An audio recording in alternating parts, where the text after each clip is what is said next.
Hey there, it's Aleksa, I'm a dietitian. So today what we're going to talk about is intermittent fasting. So many people ask me the question, should I do this type of diet?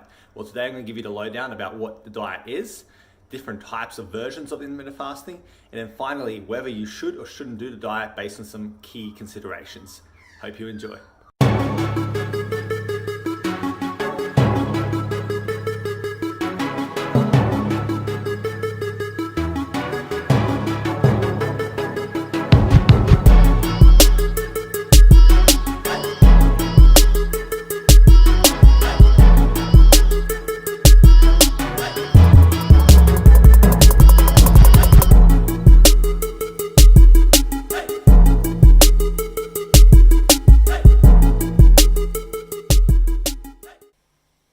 So one of the most popular questions I get is, what is intermittent fasting and should I do it? Because you get so many conflicting information out there. A lot of people come to me and they're wondering, is this the diet for me? Is this the secret to the fat loss that they've been kind of desiring? Well, today let's go into it. Let's talk about intermittent fasting, give you the idea of what different types there are, the advantages of intermittent fasting, the disadvantages, and in the end, help you kind of answer the question, should you yourself do intermittent fasting? So let's get into it, guys. So first things first, what is intermittent fasting? Well, basically it's a diet style. I wouldn't even call it a proper diet. It's more of a strategy, so to speak, where you're interchanging between periods of fasting versus eating normally. And there's different ways to do this, but essentially it's just fasting, sporadically in a certain strategic way to achieve a certain outcome. Most often it's for fat loss that people are using intermittent fasting for. So really it's a way to basically cut calories by strategically putting in fasting periods into your kind of diet plan, so to speak. So that's basically what intermittent fasting is. But like a lot of things, it's not just that simple. There's different ways to do intermittent fasting, okay? There's all these different methods, different strategies, and different styles that all fall under the umbrella term of intermittent fasting. So today I'm gonna go through a few of the most popular ones, and in the end give you guys an idea which ones I usually recommend and which ones I would kind of steer you clear of because of basically the implications that it can have, as well as the negative outcomes that you can experience. So let's get into it, guys. So the most popular one is the 16-8, and this is the one that I most often recommend if someone wants to try intermittent fasting, and it's one that I feel is the most natural and works the most effectively with people, and the key thing is it's the most sustainable, okay? People can actually adhere to this style a lot more easier than the other ones I'm going to be talking about soon. So what is the 16-8?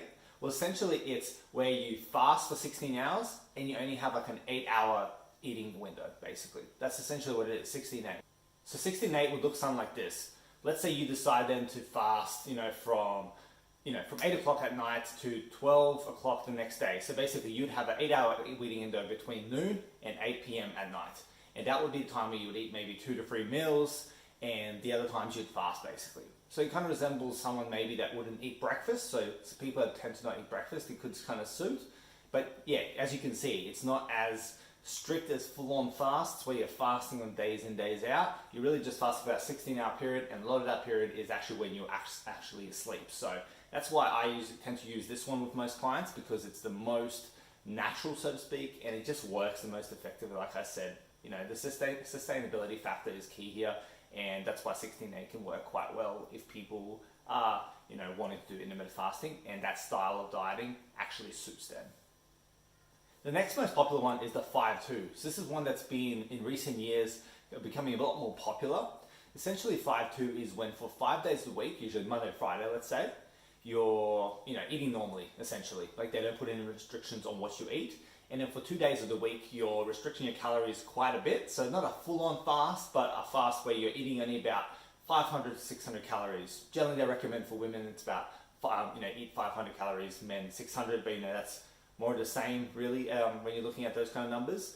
So really, it's very restrictive on 2 days of the week. Because if you actually looked at how much food 500 calories roughly is, you'd be like, oh my God, this is just not sustainable. So it's something that can work for some people. I do have a couple of clients who have implemented this style, and it has worked effectively for them, just because they prefer to do this rather than worrying about fasting every single day of the week, as a 16-8 would kind of be, even though most of that would be during the nighttime when you're sleeping. But 5-2, generally, I'm not a big fan of myself, just because on those 2 days, especially if you're someone who's athletic and active, like a lot of my people that come to see me are, you're really compromising your recovery by doing the 5-2, because on those 2 days, you're really not getting enough nutrition for recovery at all.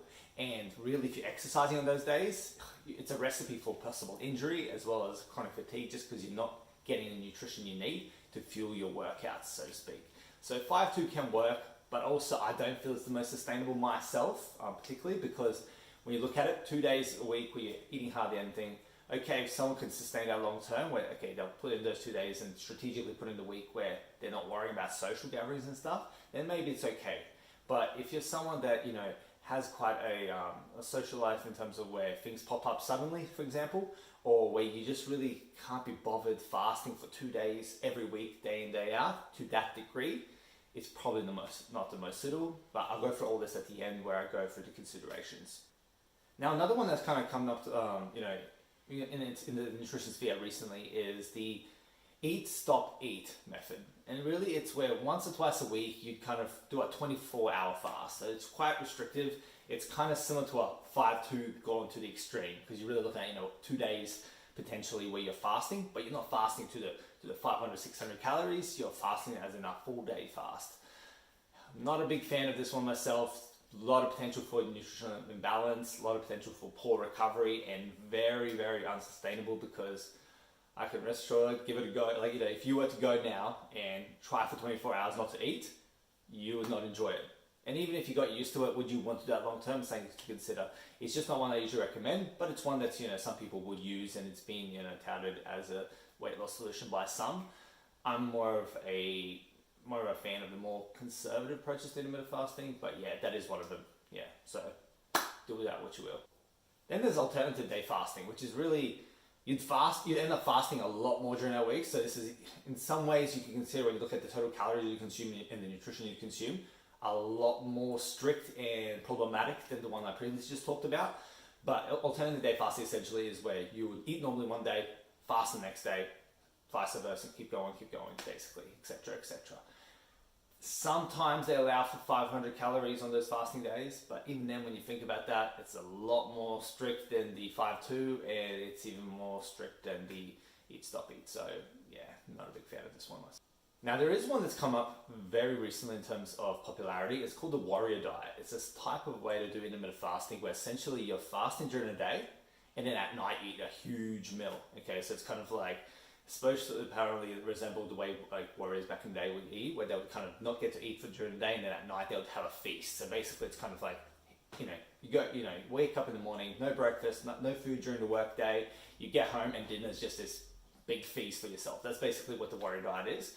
It can work for some people. I'm not a fan of it because it backloads a lot of nutrition to the end of the day. We're looking at the different digestion, absorption, all that kind of stuff.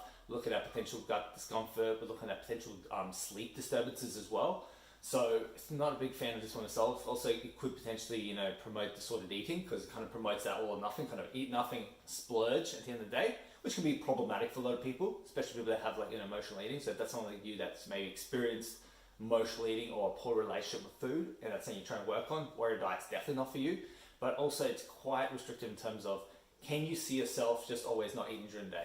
So, and not even just from a physiological point of view. Imagine if you're someone who maybe friends like, hey, what are you doing for lunch? I've got off lunch early. Let's go have a feed or something like that. Next week, like, sorry, I'm on the warrior diet. I can't eat until the end of the day. So it could be impacting your life in that way as well. It's because you're eating that huge meal at the end of the day, you're still potentially getting enough calories technically for the day. Of course, if you're monitoring it, of course. But also there's potential there for to overdo it as well, which could put you off, could offset you from that calorie balance. But also it's just a very unusual way to eat for most people in this day and age, because we're just not used to it. So keep that in mind. And finally, the final one that is quite popular is kind of like intermittent fasting, but it's more so something that maybe is more natural for some people as well, because a lot of my clients tend to eat this way even when they're not intermittent fasting, is spontaneous fasting, or spontaneously skipping meals. There's no real name for this one, but it's basically where, when convenient, you might skip a meal here or there. So this is kind of in some ways when I've talked about travel strategies when you're traveling, where you might skip breakfast just so you can offset the calorie intake that you would naturally eat later in the day from indulging different cuisines and that. In a similar way, this works as well. So essentially, sometimes where you just don't feel like it, maybe you'll skip a meal. Maybe when you realize you've eaten too much, you skip a meal. So it's a lot more flexible, basically. It's a very flexible way to do intermittent fasting, but it also is not very structured either, which can kind of play a negative role for some people for their fat loss, because if they don't have a structure in some degree at least, then it makes it hard for them to control or to know which way is which. So keep that in mind, but it is a strategy you could implement, is spontaneously skipping meals to kind of replicate some form of intermittent fasting for yourself. So that's that's a few different ways you can do intermittent fasting, some of the most popular ones. Now, my recommendation going from there, I would only really recommend either the 16-8 or the 5-2 for my clients, or potentially the spontaneous meal skipping, but that's a very unstructured way to do it. It's more so something that I'll do when people are during periods of time where they can't track, or period of time when they just shouldn't be worrying about nutrition too much, such as when I'm on holidays. But for general day in, day out dieting, I would recommend the 16-8 most often, because it's such a natural way to do intermittent fasting compared to the others, or the 5-2 for the odd person that maybe it suits or that they would prefer it that way. Because remember, preference dictates, and it all has to be individualized to you. So, always choose something that suits you and you can actually adhere to. So yeah, in terms of all those, 16-8 is the way to go in my opinion. 5-2 would be the second go-to, and then the spontaneous one would be something that you can use interchangeably in your diet as needed. The others though, I tend to not recommend myself as a dietitian, but it's your choice at the end of the day what you want to try. But keep in mind the stuff that we just talked about, and now the following stuff we're going to get into is some key considerations for intermittent fasting. The biggest consideration of intermittent fasting is one that people tend to really forget, and which is one I really reinforce for people, is even though you're doing intermittent fasting, it's not like this magic strategy that you fast during this period and now you're burning all the fat. You still have to follow the laws of calories in, calories out. Okay, so you still have to have some kind of semblance or some kind of way to actually track your nutrition and keep you within a calorie balance where you need to be. So whatever your calorie target is, that's very individualized.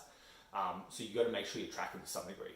That is why with my flexible macro approach, I actually use that plus intermittent fasting if someone wants to do intermittent fasting, because really it's a strategy. Like I said, it's not a full-on diet strategy, diet style, so to speak. So we're doing like a flexible macro tracking approach. You can do intermittent fasting on top of that as well. That way you make sure you're actually hitting the nutrition you need, but following an intermittent fasting regimen that can be beneficial for some people.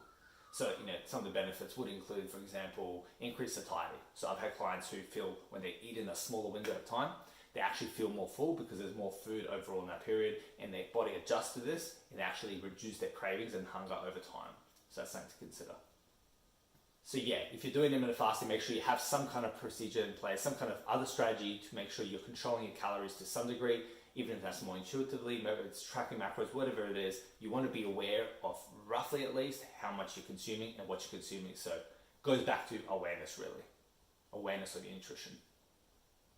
So since a lot of the people that come to see me are, active, in sports and stuff like that, really some of the considerations you need to have, if this is pertaining to you as well, is what are your recovery needs? Okay, what's your schedule like around your training to kind of fit in intermittent fasting? Because you don't want to be compromising recovery and fueling and performance for the sake of getting a certain physique. There has to be a balance between both, and especially if you're someone that's in it for the long haul, which you should be, you want to be making sure that you are consuming enough food and energy to actually get you by. Which means you've got to be strategic in intermittent fasting even more. So that's a consideration you've got to make. How does it fit into your schedule? But also you got to be considering, are you actually following the intermittent fasting properly to ensure that you recover properly. Now the third thing is very simple, something that I've always talked about, so I'll be very quick with it, is it sustainable for you? Can you sustain it? Can you adhere to it? Yes, sweet, give it a go. No, don't do it. Some other considerations are, what is the natural way you tend to eat? So if you're someone that's a big breakfast person, then potentially doing an intermittent fast, such as a 16-8, and doing just eating between 12 and 8 might not suit you, because then you might feel very lethargic or sluggish going to work. You might maybe want to switch it, but then are you happy to skip dinner? So consider the way you eat. Are you someone that likes to eat frequent small meals? That's fine. You can still get the same fat loss results, because really none of them are superior. You just have to make sure you're tracking your intake so that you know what you need to hit, basically, in terms of calories and potentially macros if you're following like a macro approach, such as I do with my clients. So really, you just want to be making sure that you're doing it in a way that suits your lifestyle, that suits your way of eating, because then that's the way you can adhere to it more. But also that's what makes sure that you actually get the nutrition you need. Because if it goes against the typical way you do things, it's just going to be hard to do, and it's not going to be fun, as fun as a diet can be, so to speak. And finally, the big one is, are you actually getting in the energy needs you need? Okay, are you getting the energy needs you need using intermittent fasting? Because if you're not, you're really potentially hindering your weight loss and instigating some extra metabolic adaptation. You could potentially be influencing your recovery and your performance, which is not good. And generally your health and nutritional intake could be compromised, because with intermittent fasting, if it turns out you're skipping a lot of your nutrition from it, or not monitoring it properly, and then you're not getting enough certain food groups, or you're skipping certain food groups, then it's not a good way to do it, because then you're likely leaving a lot on the table and not really kind of getting the maximal, optimal kind of benefits you can from nutrition, basically. So yeah, that's some of the considerations. Obviously there's some more, but those are some of the key ones that I find are really important for a lot of people who come and see me and ask this question about intermittent fasting, is they don't consider all those factors. So being strategic with your nutrition, making sure you know what you're actually consuming, even though you're in the window or the confines of intermittent fasting, and just not being sustaining and not be able to sustain this, basically. Because like with any diet strategy, you need to be able to do it long term to get those long term results, because that's where you succeed. It's in the long term, not those short term results for instant gratification. So yeah, I hope this helped you guys kind of get a bit of a picture around what you need to ask yourself really if you're deciding, if you're in the kind of the decision phase of should you be doing intermittent fasting or what diet you should be doing. So yeah, so should you do intermittent fasting, I guess is the question you're wondering. Let's answer it.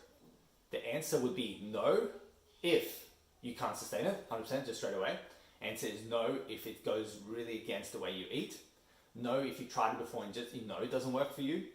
And no if it's just something that you don't like the sound of. Okay, you got to start things with some kind of level of consistency. And if you start it off and you know you're not going to enjoy something or do it well, then you're probably not going to do it well and give it your best shot. So yeah, no in those regards. Now, if my answer were to be yes to intermittent fasting, this would be if it suits the way you eat, you can see yourself sustaining it, you've got a strategy in place and a nutrition plan and guided by someone like an expert, like a dietitian, to kind of help get you the nutrition that you need and target the actual calories and macros you need. And also, if you actually like the sound of it, if your biofeedback is good on it, if you've tried it and you actually feel good on it, you perform well on it and it doesn't hinder you, then yeah, go ahead, go try it. But really, like with any diet kind of strategy, because it's not a full-on diet change, it's more of a strategy on top of another diet potentially, what I would recommend you guys do is, if you are really kind of wondering would intermittent fasting work, and after this video you're still like, yeah, it still sounds like something I'd like to try, don't worry too much, don't put too much thought into it, in that regard, don't stress too much. Give it, maybe do like a 16-8, something conservative, a 16-8 intermittent fasting, do it for 2 to 4 weeks and see how you go. Okay, that's only if you kind of like the sound of what we talked about here. If it totally goes against anything that you would enjoy, then don't even worry about it, because you're listen to yourself basically. Listen to yourself. You know yourself best, more than I ever will. So yeah, if any of this kind of sounded like, oh, this could be something that could work for you, even if you have some of the contraindications that I did mention, then maybe give it a go. Give it a go for 2 weeks, maybe 4 weeks. See what your weight does. See what your nutrition does. See how you feel. Look at your biofeedback, your mood, your sleep. Your energy, your stress levels, all that kind of stuff, hunger, cravings. Look at all that stuff, assess whether it will work well for you, and go from there. Because sometimes we don't know how well a diet style is going to work until we've actually given it a go, stay consistent with it for at least a couple of weeks, if not a month, and then kind of assess and calibrate from there. So yeah, if I were to give like a final general answer to you, I'd say if any of this kind of sounds like it could work for you, or you're interested in trying it, give it a go. 2-4 weeks of like a 16-8, so maybe fast for 8 hours, you can choose whenever that period is. Fast for 16 hours, sorry, and then eat within an 8-hour window. You can choose whenever that is during the day, whatever suits you. Generally, most people prefer to kind of be able to have dinner and they skip breakfast, but it's up to you. Give it a go. Let me know if you need any help. If you've got any questions, of course, like as always, leave it in the description, in the comments below, sorry, or go into the description to reach me for socials and DM me there, and I'm happy to help you guys. As always, thanks guys. Hope I brought you some value in today's video. Remember to like and subscribe and share so that we can, so you can get as much information for nutrition as possible to get you reaching your peak potential much more quicker and optimize your nutrition. So until next time, guys, thank you.